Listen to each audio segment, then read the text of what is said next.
কোনো কিছু আল্লাহর কাছে চাইতে হলে কিভাবে চাইতে হয়? অনেকেই আছে নির্দিষ্ট করে নাম উল্লেখ করে কিছু চায়, যেমন আল্লাহ আমাকে এই চাকরিটাই দেন, আমাকে ওই মেয়েটার সাথেই বিয়ে দিয়ে দেন, বা আমাকে ওই বিশ্ববিদ্যালয়ে চান্স পাইয়ে দেন।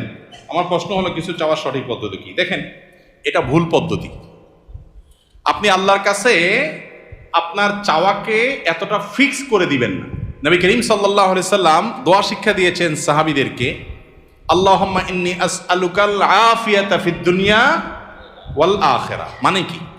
আল্লাহ আপনার কাছে দুনিয়া এবং আখিরাত উভয় জগতে কি চাই? শান্তি চাই।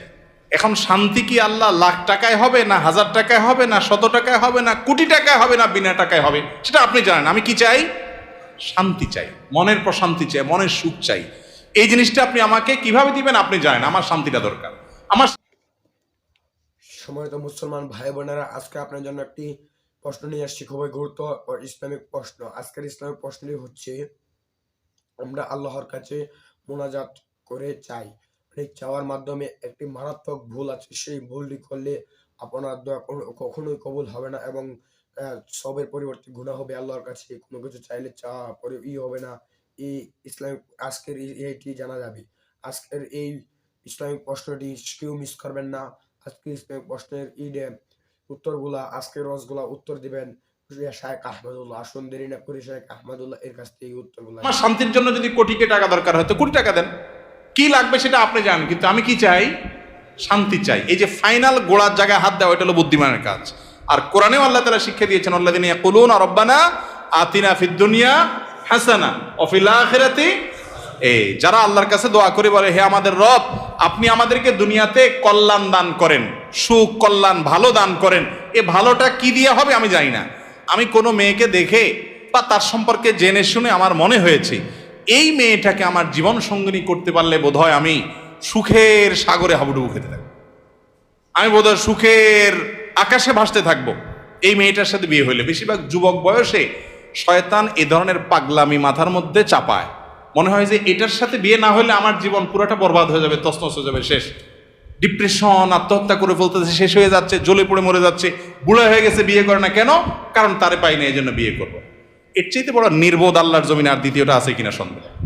যে তোমার ছাড়া আরেক জায়গায় বিয়ে বসে গেছে, আলহামদুলিল্লাহ, বুঝতে হবে যে তুমি অজাগায় গেছো, এখন তুমি জাগায় যাওয়ার চেষ্টা করো। এটা হলো বুদ্ধিমানের কাজ, ঠিক না ভাই? ঠিক। এই জন্য আল্লাহর কাছে এই ধরনের দোয়া করবেন না। অনেকে বলে, আল্লাহ তুমি আমারে 40 লাখ টাকা দাও, আর কিছু চাবো না আল্লাহর কাছে তোমার কাছে। গরিব মানুষ হিসাব করছে যে আমি লাখ 20 টাকা হলো গ্রামে সুন্দর করে একটা দালান কোঠা বাড়ি করব, বিল্ডিং বাড়ি করব, আর বাকি 1-2 লাখ টাকা দিয়ে একটা মোটরসাইকেল কিনবো, 10-20 লাখ টাকা দিয়ে একটা দোকানদারি করব, আমি বসে বসে খাবো। এরকম শর্টকাট হিসাব অনেক সময় আমরা করি না অনেকে। এই ধরনের হিসাব হলো বোকামের হিসাব।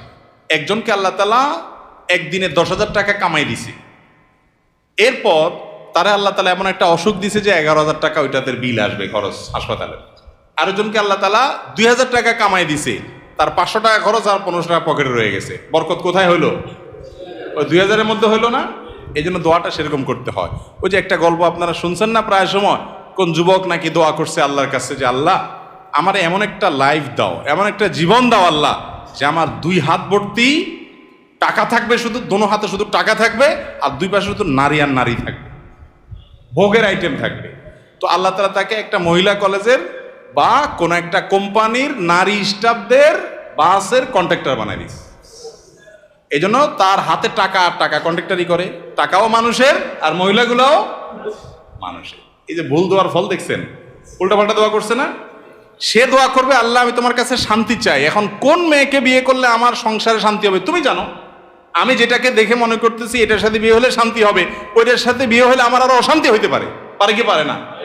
কত তথাকথিত এই যে অবৈধ প্রেমের বিবাহ, কি মহব্বতের সাগর ঢেউ খেলতে থাকে না, এরপরে 2 মাস 4 মাস যাইতে না যাইতে শুরু হয় গৃহযুদ্ধ, বিশ্বযুদ্ধ, ঠিক না ভাই? ঠিক।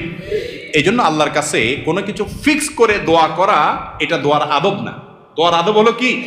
আল্লাহ আপনার কাছে আমি শান্তি চাই, আল্লাহুম্মা ইন্নী আসআলুকাল আফিয়া, আল্লাহ আপনার কাছে আমি শান্তি চাই। শান্তি যেখানে আছে আপনি সেখানে দিবেন। বরকত চাইতে হয়, বরকত। আল্লাহ আপনার কাছে আমি কি চাই? বরকত চাই। আল্লাহ আপনি যে আমাকে রিজিক দিয়েছেন এর মধ্যে আপনি কি দেন? বরকত দান করেন। আল্লাহ যদি বরকত দেন, কল্যাণ দেন, তাহলে অল্পতে কি হবে? এই যে একটু আগে আপনার আলোচনায় শুনলেন আমাদের কাছে এখন পয়সা কড়ি অনেক বেশি, কিন্তু শান্তি অনেক। আমাদের আগের জেনারেশনের কাছে পয়সা কড়ি অনেক কম ছিল, শান্তি অনেক বেশি ছিল। তাহলে আমাদের দরকার হলো শান্তি এবং সুখ। বিধায় এরকম ফিক্স করে দোয়া করে, এটা দোয়ার আদবের খেলাফ।